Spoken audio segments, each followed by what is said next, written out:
Okay, episode 1. 1999, or sorry, actually this one's a 2000. It was manufactured in 99. 2000 Dodge Ram van 3500. We've got the 5.9 liter V8, and it's an automatic. I do not know the transmission for that, but it's a rear wheel drive. We got the 1-ton axle and hubs. Okay, so here's the issue that we're dealing with. Check engine light's on. It's throwing some codes for the O2 sensors. The O2 sensors have just been replaced. I'm only making this video because 99% of my problems don't exist on the internet. So we're going to go ahead and try to share some advice and problems that I'm dealing with in case someone else has to deal with it too. But here we are. This thing has 130,000 miles. Just picked it up the other day for $1,500. Hell of a deal, but there were quite a few things I needed to address. One of them being the entire upper control arm assembly down there. It's completely shot. Let's go ahead and go back to the fisheye. And the wheel was so cockeyed in, it looked like it had been jumped. But that's fine. It's been replaced. And here we are with a fresh tune-up, fresh ignition coil, fresh air filter. You got brand new oil filter as well. It has gotten new oxygen sensors underneath it. We'll actually go over and show those because I gotta be able to vouch for what I'm talking about. So that's brand new, and that's brand new. Okay, so that's those ones, and from what I understand, that's it. It's the only two I saw. And I'm gonna have to do some more laying down in the dirt later.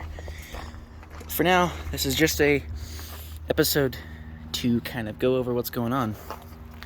When I got it, it ran great, drove great, had a couple of hesitations. Typical truck problems, you know. What are you gonna do about it? You gotta figure it out. So here I am. And I've gotten all that stuff done that I just went over. Fresh tune-up. I mean, it's gotten the whole shebang. The only things I haven't touched is the fuel system in the rear end. I haven't done anything with the fuel pump. I haven't done anything with the fuel filter. And I haven't really touched... I mean, I can't really do anything about the fuel system up here. I just kind of done the throttle position sensor, plus the ignition set, the air, and the oil. Fires up and runs great. Here, I'll show you the 140,000 mile. 138,000. God dang, my phone will not. There we go. Check engine light is on.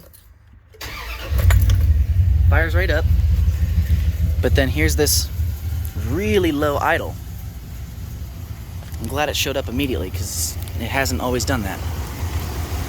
You can see the shake in that boozer. The engine, everything's just shaking because it's so low idle.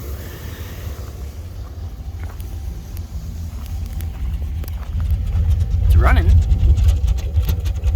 but it doesn't want to.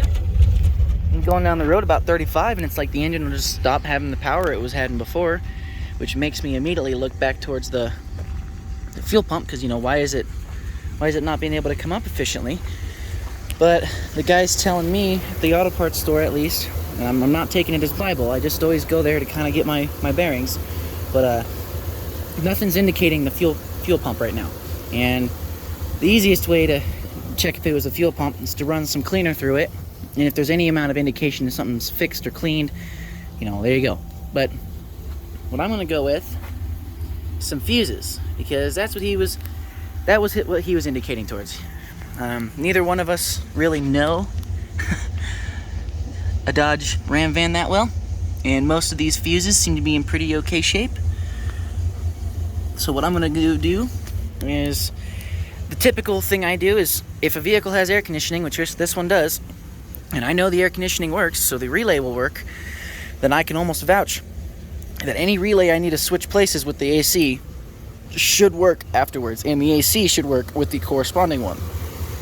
And then the other thing is with the fuses. Let me have a quick thought about that for a moment.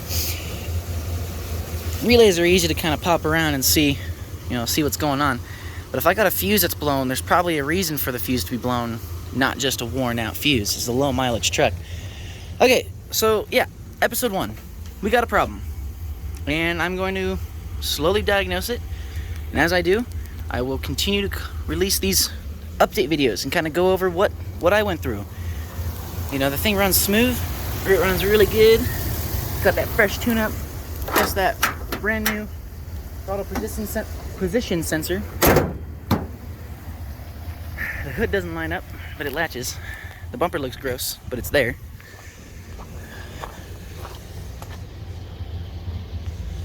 It doesn't run great, but it runs. The interior is pretty nice overall for a base model. Stripped all the way. But nonetheless, it's fucking cool. We will scratch our heads on this one.